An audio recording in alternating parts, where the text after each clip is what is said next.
Olá, sejam muito bem-vindos a mais uma edição do Prêmio de Inovação Judiciário Exponencial. Neste momento, vamos bater um papo com os finalistas da categoria Liderança Exponencial do segmento Justiça Eleitoral, Federal e Superiores. Então, temos como finalistas desta categoria o juiz federal, auxiliar da presidência do Tribunal Regional Federal da 5ª Região, Marco Bruno Miranda Clementino, o desembargador-presidente do TRE do Espírito Santo, Samuel Meira Brasil Júnior, e o ministro do Tribunal Superior Eleitoral, presidente do Tribunal Superior Eleitoral, Roberto Barroso.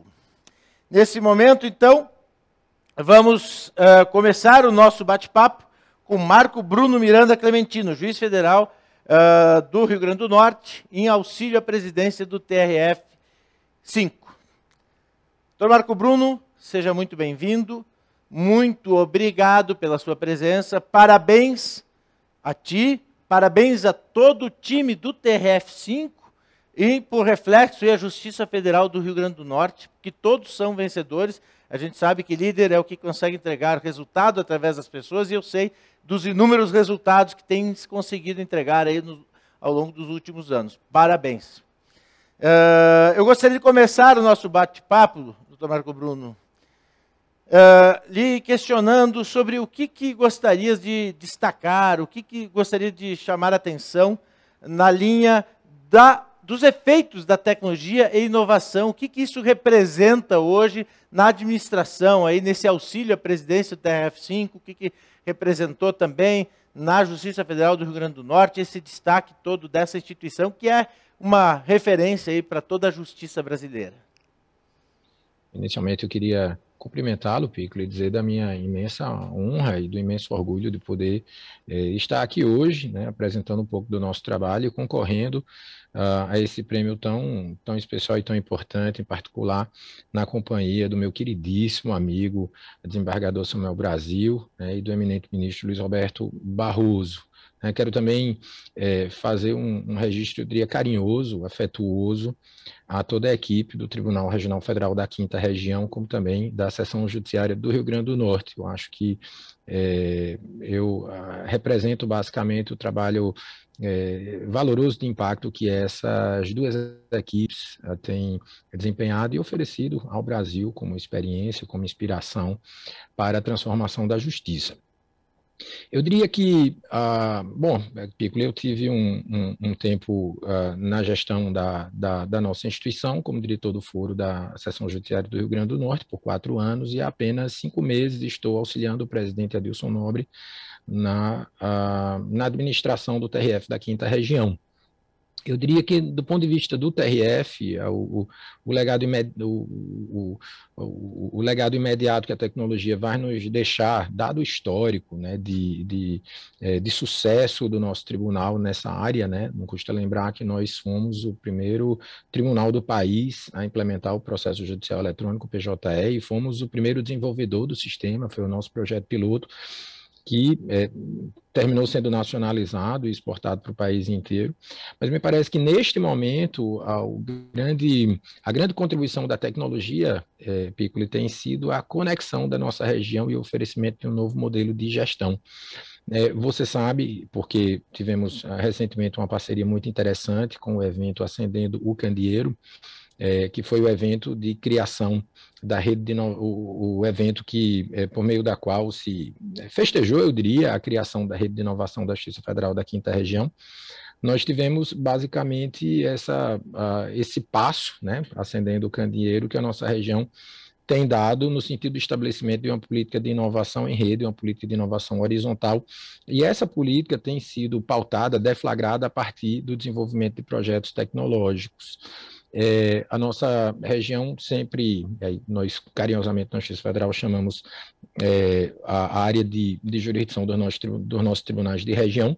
Então, a nossa região, a 5ª Região, sempre se notabilizou por uma autonomia que é muito cara, que é assegurada às seções judiciárias, né, na respectiva gestão, e isso tem um aspecto positivo, porque possibilitou que seções judiciárias como a do Rio Grande do Norte, por exemplo, eu tive a honra de ser diretor do foro, pudessem desenvolver projetos de impacto para o país país inteiro, mas, por outro lado, de certo modo, trouxe um isolamento, né? Às vezes uma desconexão entre as políticas que são desenvolvidas pelo tribunal e pela seção judiciária, pelas seções judiciárias que lhes são vinculadas, né? E agora a tecnologia tem sido justamente um elemento de conexão, de união, de integração do tribunal com as seções judiciárias sob a liderança deste, mas sob também sob a ideia, né, a partir da ideia de que as seções judiciárias estão autorizadas, mobilizadas e estimuladas a desenvolverem projetos de sucesso, como ocorreu no curso da história da nossa instituição. Então, acho que o grande legado tem sido esse. Nós já iniciamos, deflagramos uma série de projetos no âmbito da rede, alguns projetos formativos, projetos voltados à área de tecnologia, né? Criamos a partir de uma experiência prévia que tivemos na seção judiciária do Rio Grande do Norte, né? Estamos, na verdade,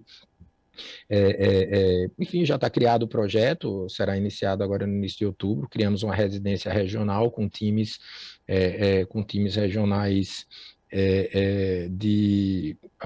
times locais e regionais de inovação e voltados à área de tecnologia, com 8 projetos que foram escolhidos para serem desenvolvidos. Também instalamos laboratórios de inovação em todas as seções judiciárias e também no tribunal, né? E agora estamos formando times para cada um desses laboratórios também, também, e com essa ideia de horizontalidade e de funcionamento em rede, porque para além, claro, das equipes locais, estamos formando equipes temáticas regionais, né? Então, estamos formando uma equipe temática regional na área de segurança, uma equipe temática regional na área de gestão de pessoas, e uma equipe regional temática na área de comunicação. Então, o que a tecnologia, né, sendo mais, porque eu acho que a ideia aqui não é a ideia não é especificar projetos nem ações muito específicas, mas o que a tecnologia nos traz é essa aproximação, num momento tão difícil de isolamento como estamos vivendo, de aproximação e de conexão em torno de um modelo de gestão que parece, né, que nos parece vai ser bastante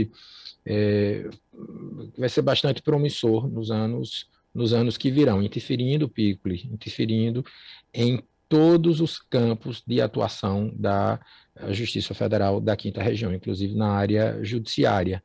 E a partir dessa conexão é que a gente vai, propiciada assim pela tecnologia, propiciada pelo movimento da inovação, que é algo maior, inclusive, do que a tecnologia, que nós vamos... E assim esperamos que nós vamos conseguir impactar ainda mais a vida dos cidadãos da área que é a mais carente do país, né? A área em que nós vivemos e a área que é jurisdicionada pelo nosso tribunal.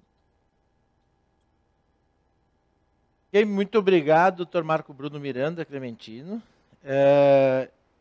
Fica conosco, daqui a pouquinho a gente volta para tratar de outros aspectos. Parabéns pelo trabalho mais uma vez. Eu vou convidar agora o desembargador Samuel, presidente do Tribunal Regional Eleitoral do Espírito Santo. Seja muito bem-vindo, desembargador Samuel, uma honra contar com a sua presença. Parabéns para ti, parabéns para todos os teus colaboradores do Tribunal Eleitoral e também ao Tribunal de Justiça do Espírito Santo, afinal de contas, vem desenvolvendo um grande trabalho de pesquisa, és uma referência aí no tema de inteligência artificial e inovação, e fiquei muito feliz em vê-lo como finalista dessa premiação, que é um reconhecimento a todo o seu trabalho, a todo o trabalho da sua equipe. Então, parabéns mais uma vez.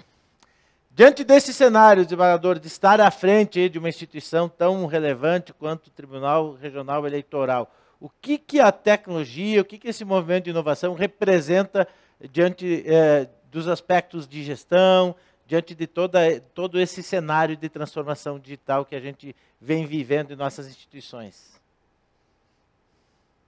Muito bem, Piccoli, eu gostaria de inicialmente cumprimentá-lo e de agradecer, registrando que é uma grande honra poder participar dessa indicação desse prêmio, principalmente concorrendo com duas pessoas que eu tenho profunda e destacada admiração. o querido amigo Marco Bruno, que é uma referência, inclusive em termos de inovação, e também do ministro Luiz Alberto Barroso, que é uma referência para todos nós, e tudo que faz acaba trazendo um impacto social muito grande. É, Quando nós falamos em termos de utilização da inovação no âmbito do Tribunal Regional Eleitoral, principalmente do Espírito Santo, e a utilização de tecnologia, acaba destacando o trabalho e o funcionamento interno da própria estrutura do tribunal, mas também a atuação destacada de cada integrante do tribunal. Há muito tempo que a Justiça Eleitoral procura contribuir para a maior democratização, inclusive apresentando soluções inovadoras e para todo o Brasil. Especificamente no âmbito do TRE do Espírito Santo e na atuação dos tribunais em termos de promoção da legítima escolha de seus representantes, nós tivemos alguns desafios e que a tecnologia e a inovação foram imprescindíveis para que nós pudéssemos concretizar essa atuação do Tribunal Regional Eleitoral. Quando nós tivemos a oportunidade de trabalhar mais diretamente com o Tribunal Eleitoral, nós já encontramos uma estrutura que já era voltada para o aprimoramento intelectual e tecnológico da Justiça Eleitoral. Mas ainda assim nós tivemos alguns desafios para que nós pudéssemos utilizar a tecnologia para ampliar essa atuação. E nós temos, e podemos constatar então, que nós temos muitas áreas, muitos campos de trabalho em que a tecnologia podem contribuir e podem ampliar. Por exemplo, no início do ano passado, nós começamos a desenvolver um projeto no Tribunal Regional Eleitoral que ele iria contribuir sobremaneira para a participação dos eleitores no pleito eleitoral. E, posteriormente, com o início da pandemia, esses projetos eles se revelaram não apenas recomendáveis, mas sim necessários. Por exemplo, nós desenvolvemos no Tribunal Regional Eleitoral do Espírito Santo um sistema em que os eleitores poderiam justificar a ausência através do celular, utilizando, por exemplo, o georreferenciamento para constatar se o eleitor estava ou não no seu local de votação. E também utilizando camadas de segurança, 3 camadas de segurança, para evitar fake GPS ou jailbreak, ou algumas medidas que pudessem mascarar a real localização. Esse sistema foi incorporado pelo TSE, incluído no e-título, a quem eu tenho profunda gratidão ao TSE e a toda a sua equipe, que é uma equipe muito preparada e que permitiu a expansão desse sistema e a justificativa eleitoral em todo o Brasil e até no exterior. Então, com isso, nós tiramos o quê? Nós tiramos fila e aglomeração num período de pandemia em que não era recomendável. Então, vocês podem perceber que a utilização da tecnologia, ela pode trazer uma atuação mais confortável, mas em determinadas situações ela pode ser até mesmo imprescindível. E trabalhar com uma equipe que desenvolve, que possa desenvolver ferramentas dessa natureza somente aumenta a atuação do tribunal. Por exemplo, nós também tivemos um desafio que foi lançado no âmbito do TRE e que foi acolhido, e nós precisamos, inclusive, capacitar toda a equipe e desenvolver, foi a construção de um assistente virtual que utilize linguagem natural, respondendo perguntas de voz ou de texto, para que pudesse orientar o eleitor. Essa ferramenta, a Bel, inclusive, trazia uma outra facilidade. Na época da pandemia, nós tivemos a alteração dos locais de votação. Então, o eleitor, às vezes, ficava perdido, não sabia onde ele iria votar. E, com o auxílio do assistente virtual, ela respondia indicando qual é o local e perguntava se o eleitor também desejava traçar a rota da sua posição georreferenciada até o local de votação. Então, percebam que algumas iniciativas aumentam a participação dos tribunais e da justiça na sua função principal, que é o quê? Realmente no âmbito do Tribunal Eleitoral, é assegurar a maior participação e uma participação legítima do eleitor na escolha de seus devidos representantes. Isso não é possível sem uma dedicação de toda uma equipe. Por isso, um dos grandes desafios que nós temos em termos de inovação, principalmente quando nós falamos de RRI, inovação responsável, é incluir a equipe em toda a estrutura de trabalho, com motivação, com dedicação, com horizontalidade, com a participação efetiva e o reconhecimento do estímulo para que a equipe possa produzir o seu resultado final. Por isso que no âmbito do TRE do Espírito Santo, nós não temos uma pessoa como sendo o responsável, mas sim nós temos a equipe que desenvolve e trabalha com as inovações tecnológicas a ponto de oferecer a melhor solução. Esse desafio é um desafio contínuo, porque cada solução oferecida acaba tendo que ser superada por uma nova ferramenta que irá trazer uma ampliação daqueles resultados previamente obtidos. Então, é um trabalho constante, é um trabalho que permanece no tempo. Muito obrigado, parabéns, desembargador Samuel. Eu vou convidar, então, de volta o Dr. Marco Bruno, para a gente agora ir para o segundo ciclo, em que eu começo com ele, mais uma vez, perguntando, Dr. Marco Bruno, a gente vê aí vários desafios que eram, até pouco tempo atrás, exclusivos da área de tecnologia. Eu diria, a implementação da LGPD, segurança da informação, até inteligência artificial, nuvem, eram temas exclusivamente da área de tecnologia até não muito tempo atrás. E hoje ele faz parte da agenda do líder. A liderança hoje está comprometida com essa pauta. Ela faz parte, inclusive a pandemia, me parece que ela trouxe uma importância, uma relevância ainda maior para a tecnologia. Afinal de contas, a justiça, ao invés de parar, como poderia ter acontecido se os tribunais não estivessem preparados, ela não parou e ainda conseguiu evoluir com produtividade, com vários indicadores positivos aí que a gente poderia aqui alongar. Mas não é esse o propósito, eu gostaria de passar a palavra e perguntar sobre este tema. O que tira o sono, doutor Marco Bruno? O que é a sua maior preocupação diante deste desafio tecnológico? Engraçado, Piccoli. Excelente pergunta, porque o que me preocupa não é propriamente a tecnologia em si, né? Qual seria a escolha tecnológica de uma determinada ferramenta. Eu penso que a gente já domina bem o que está disponível no mercado.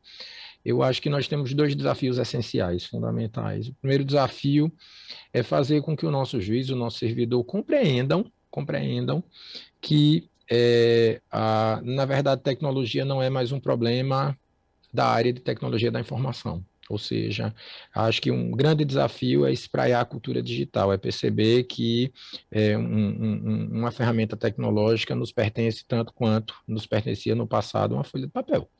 Né? Então, disseminar a ideia de que a tecnologia é uma alternativa para a solução dos nossos problemas, é algo que se entranhou na nossa vida como um instrumento de gestão, né, de auxílio à gestão, e que pertence a todos nós, né, não sendo mais responsabilidade dos departamentos específicos. Né. A gente, inclusive, está iniciando o movimento de cultura digital no âmbito do TRF da 5ª Região. Eu acho que na Seção Judiciária do Rio Grande do Norte, de certo modo, já se conseguiu um resultado bastante expressivo em relação a esse tema. A gente percebe que as áreas se apropriaram disso, né, como também a administração, e esse é o desafio, e o desafio que nos deixou muito, muito claro durante a pandemia, também para o TRF da 5ª Região, né? Isso está lá na agenda do presidente Edilson, né? A gente fazer com que todos da 5ª Região, e aí todas as seções judiciárias e o tribunal compreendam que nosso trabalho não é mais puramente jurídico, né? Nosso trabalho agora é jurídico-tecnológico, seja quanto à otimização dessas ferramentas, seja também, e o colega Samuel é um expert nisso, né? Quanto à compreensão dos aspectos jurídicos que envolvem em si o uso dessas ferramentas, porque isso traz ali uma fascinante reflexão sobre o desdobramento que a tecnologia vai trazer quanto aos conceitos tradicionais, né, de direito material, de direito processual, como é que se exerce, por exemplo, no contexto de uma audiência por videoconferência, né, que eu chamo de teleaudiência, como é que se exerce ampla defesa, né, como é que se comporta o princípio da ampla defesa em âmbito digital. Existe um contraditório digital? Existe um devido processo legal digital? Existe de fato. Nós chegamos a refletir a respeito durante a pandemia, no âmbito da rede de centros de inteligência da Justiça Federal. Isso, eu até tive a honra de fazer parte do grupo que responsável pelo estudo, que culminou com a edição do Manual da Teleaudiência da Justiça Federal. Então, acho que esse seria o um primeiro aspecto. O segundo aspecto, acho que também merece ser pontuado, é a compreensão do legado da pandemia na transformação do serviço judicial. A gente não pode permitir que o serviço judicial retroceda ao período pré-pandemia. A gente precisa compreender o que deu certo e precisa consolidar o que deu certo para que a gente possa efetivamente otimizar a nossa capacidade de atendimento ao público, porque isso vai representar um ganho enorme de eficiência e, mais interessante, por incrível que pareça, uma aproximação muito significativa da instituição do juiz, dos servidores, dos colaboradores em geral, com o cidadão. Por incrível que pareça, como eu dissera na resposta anterior, a tecnologia aproxima as pessoas. Um último desafio, e esse é um desafio que se agrega ao segundo, razão porque eu falei em 2 desafios, mas acho que é algo que merece destaque, é o desafio da inclusão digital. Nós precisamos, já que estamos, no nosso caso, o TRF da 5ª Região, com jurisdição sobre talvez aquela que seja a área mais carente do país, nós precisamos nos preocupar com isso, para que essa tecnologia que aproxima as pessoas do Poder Judiciário não seja a tecnologia que afasta o Judiciário das pessoas que mais dele necessitam. A gente aqui tem um lema, Piccolo, que a gente usa no curso de formação dos novos juízes federais, no curso de iniciação à magistratura. A gente tem por objetivo, durante o curso, mostrar que o brilho nos olhos que a gente vai ter quando inicia sua carreira no TRF da 5ª Região é servir o Brasil que serve. Então, a gente precisa continuar servindo o Brasil que serve, e, nesse sentido, a gente precisa servir o Brasil que serve com inclusão digital, de modo que eu penso que esse é um desafio importantíssimo para lidar hoje, nessa perspectiva da interação entre o judiciário e a tecnologia. Muito obrigado. Desembargador Samuel, nesse mesmo patamar, nessa mesma linha, quais os principais desafios do seu ponto de vista diante desse momento todo que a gente está vivenciando?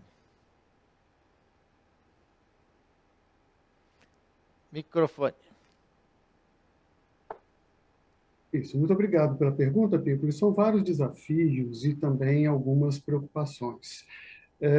Nós temos a necessidade, quando nós falamos em termos de inovação, de acompanhar essa distinção entre inovação e a inovação que pode ser feita com e sem a tecnologia. Principalmente quando nós tratamos no âmbito das inovações tecnológicas, nós temos que vencer algumas barreiras, principalmente quando nós utilizamos não apenas alguns sistemas que repitam rotinas, mas quando nós pretendemos a inclusão de sistemas de inteligência artificial no âmbito desses sistemas e dessas propostas inovadoras. Quando nós falamos principalmente no âmbito da inteligência artificial, conforme destacado pelo Marco Bruno, nós temos algumas preocupações que nos fazem refletir a respeito do verdadeiro acompanhamento da elaboração desses sistemas. Nós conseguimos acompanhar, já não é tão novo, mas há algum tempo, e nós já conseguimos acompanhar o surgimento de alguns vieses da utilização de ferramentas de aprendizado de máquina no âmbito da inteligência artificial. E muito embora haja um estudo profundo procurando a interpretação, a explicação dos modelos preditivos, nós ainda assim encontramos algumas dificuldades em conseguir os resultados que sejam completamente fora ou afastem completamente eventuais vieses cognitivos no âmbito da aplicação desses sistemas. Porque, às vezes, algumas informações que são consideradas inofensivas podem trazer, sim, uma certa utilização que possa causar um determinado dano.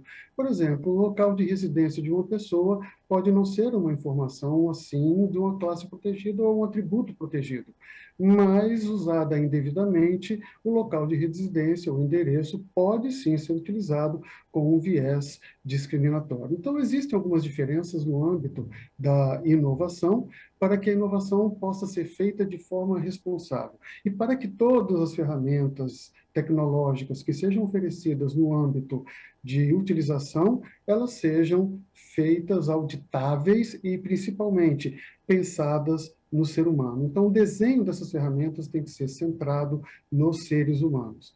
Isso traz alguns desafios, como foi mencionado pelo Marco Bruno, principalmente no que tange à inclusão digital.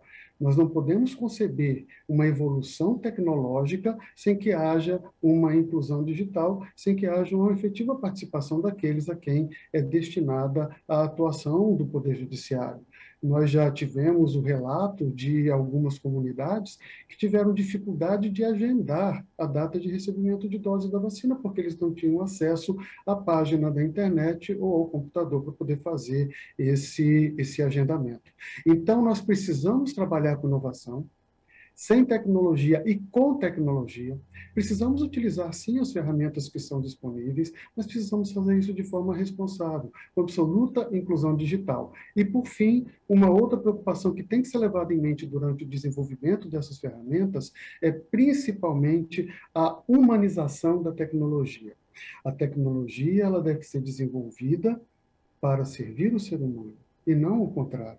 Então, nós pensamos em desenvolver produtos em que sejam produtos humanizados, considerando todas as necessidades e dificuldades dos seres humanos. Muito obrigado, Pico.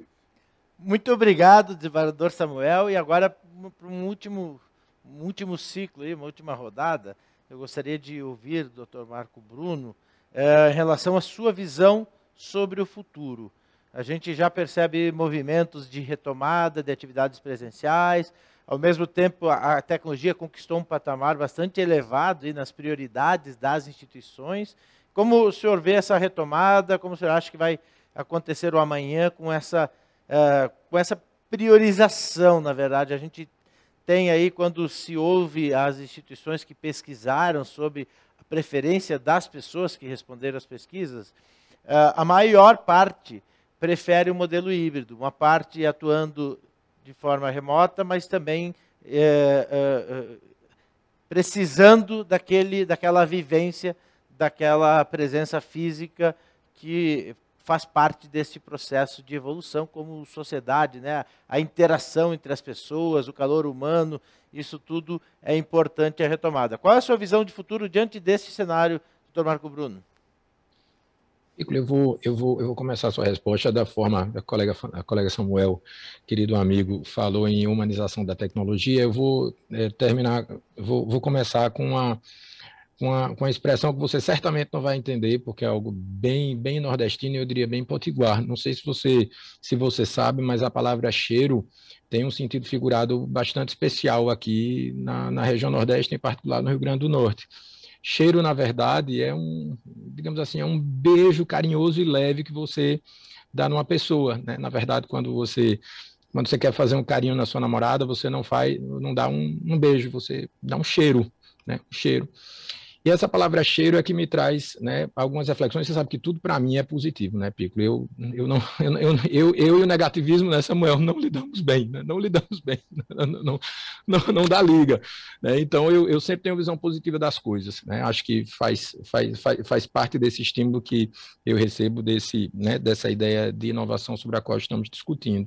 Eu penso que a gente sentiu saudade do cheiro, Pico, durante a pandemia. E por isso que eu acho que é por isso que a opção que a gente tem visto, né, como mais frequente é a opção do mundo híbrido, né? Porque a gente percebeu como é importante o toque, né, como é importante o cheiro, como é importante você estar perto das pessoas, como isso é fundamental para o direito, como isso faz de nós o que nós somos.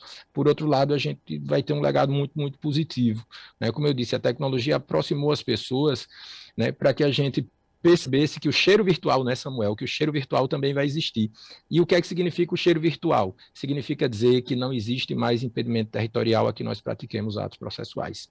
De modo que a gente vai agora ter a opção de escolher 2 canais de prestação jurisdicional e de distribuição de justiça, né? O cheiro presencial e o cheiro virtual. Né? E a gente vai perceber o que é que mais qualifica a prestação jurisdicional, considerando todos os valores, né? Todos os valores que envolvem esse nosso trabalho, que é um trabalho tão importante para a sociedade. Então, eu penso que o nosso futuro, Piccolo, é o futuro do cheiro, né? Do cheiro carinhoso, da aproximação com as pessoas, mas o cheiro tradicional, né? O cheiro do afeto que é exercido fisicamente, como também esse afeto que pode ser exercido de forma diferente, mas que pode ser exercido de forma virtual.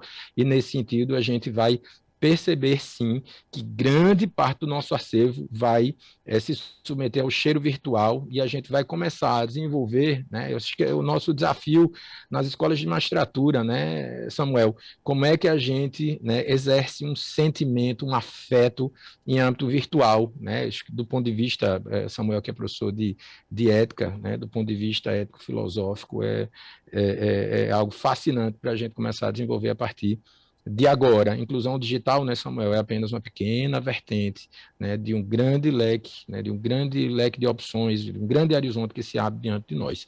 Então, me parece que o nosso futuro, resumindo, Piccolo, é o futuro do cheiro, da exacerbação do cheiro. E eu queria, com isso, agradecer, Piccolo, sempre queria agradecer pela atenção e carinho de sempre, né, e pelo apoio que o Judiciário Exponencial sempre presta, né, ao nosso tribunal, à Seção Judiciária do Rio Grande do Norte e ao Poder Judiciário como um todo. Me sinto muito honrado de há muito tempo ser parceiro dessa bela instituição que você construiu. Muito obrigado.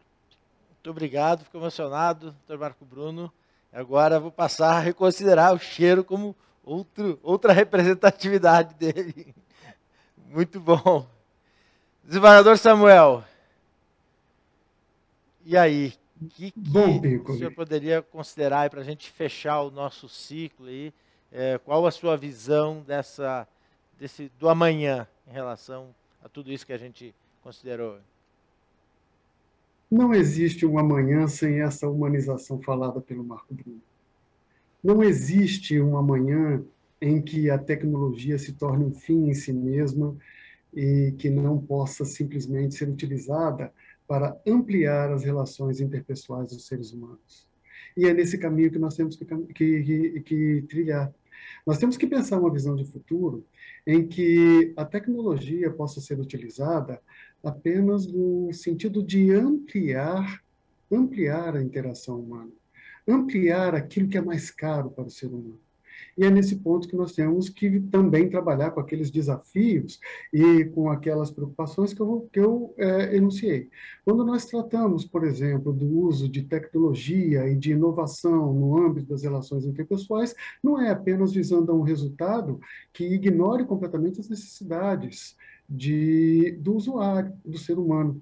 Por exemplo, não adianta desenvolver uma ferramenta que vá potencializar exponencialmente o resultado de trabalho com uma redução significativa de acervo, sendo que essa redução significativa de acervo vai causar um dano maior do que realmente solucionar as pendências. Nós temos que buscar um equilíbrio para isso. Nós temos que trabalhar com o sentido de equilíbrio. Nós temos que, sim, potencializar o resultado, mas, ao mesmo tempo, maximizar o impacto na vida das pessoas. Então, esta é uma visão de futuro. E é uma visão de muito trabalho. É uma visão de muita dedicação e de muita pesquisa. Então, hoje nós encontramos muitas linhas de pesquisas que potencializam o resultado, mas nós precisamos incorporar nesse resultado um componente ético que seja voltado para o ser humano. Eu sempre tenho como referência o trabalho de inovação do professor Marco Bruno. Ele é um destaque em termos de resultado voltado para o ser humano. Então, nós precisamos pensar, sim, em termos de inovação, e incluindo a inovação tecnológica com responsabilidade, mas esse resultado que nós esperamos para ampliar a felicidade e a atuação das pessoas. O ser humano tem um impacto emocional muito grande. E nesse ponto, nós precisamos da adesão completa e restrita de todos aqueles que estejam envolvidos em determinado processo. A grande referência é como o TSE, e aqui eu faço uma referência elogiosa, principalmente ao ministro Barroso, como o TSE incorpora essas inovações de uma forma que traz um resultado útil para os eleitores. Então, a minha visão de futuro é uma visão de futuro compartilhada. Não existe uma visão única que não seja aquela em que possa trazer um resultado, uma repercussão no maior número possível de pessoas. E não é com isso trazer uma vertente utilitarista, mas é também compreender as minorias que também precisam desse resultado e tentar equilibrar e equacionar para que todas elas sejam incluídas em todas as inovações tecnológicas que nós podemos oferecer para a sociedade.